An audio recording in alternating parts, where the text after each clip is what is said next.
Welcome to Sakshi digital podcast. నేను షాహిదా. ఒక social media campaign, కొన్ని మీమ్స్, కొన్ని సెటైర్లు, కానీ అతి తక్కువ సమయంలోనే దేశవ్యాప్తంగా చర్చకు దారితీసిన ఉద్యమం. అదే cockroach Janata party, సిజేపీ.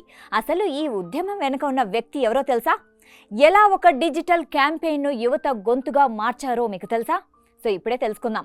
Cockroach Janata party వ్యవస్థాపకుడు అభిజిత్ దీప్కే పేరు ఇప్పుడు సోషల్ మీడియాలో ఎక్కడ చూసినా వైరల్గా మారుతోంది. పూణేలో జర్నలిజంలో గ్రాడ్యుయేషన్ పూర్తి చేసిన ఈయన అమెరికాలోని బోస్టన్ యూనివర్సిటీలో పబ్లిక్ రిలేషన్స్లో మాస్టర్స్ చేశారు. రాజకీయ కమ్యూనికేషన్, డిజిటల్ క్యాంపెయిన్లలో అనుభవం ఉన్న అభిజిత్ దీప్కే గతంలో Aam Aadmi party social media టీంలో కూడా పనిచేశారు. యువతను ఆకట్టుకునే మీమ్స్, డిజిటల్ స్ట్రాటజీలతో ఉన్న ఆయన అనుభవమే ఇప్పుడు సిజేపీ ఉద్యమాన్ని ముందుకు నడిపించడంలో కీలకంగా మారింది. నిరుద్యోగ సమస్యలు, పరీక్షల లీకేజీలు, విద్యా వ్యవస్థలో లోపాలపై ప్రశ్నిస్తూ ప్రారంభమైన ఈ ఉద్యమం సోషల్ మీడియా నుంచి రోడ్లపై నిరసనల వరకు చేరింది. అయితే ఇక్కడ కొన్ని కీలక ప్రశ్నలు ఉన్నాయి.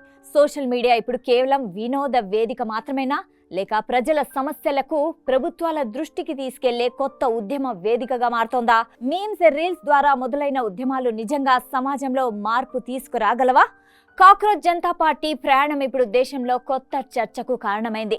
ఇది కేవలం ఒక డిజిటల్ ట్రెండ్గా మిగిలిపోతుందా, లేక భవిష్యత్తులో ఒక పెద్ద ప్రజా ఉద్యమంగా మారుతుందా? వేచి చూడాలి.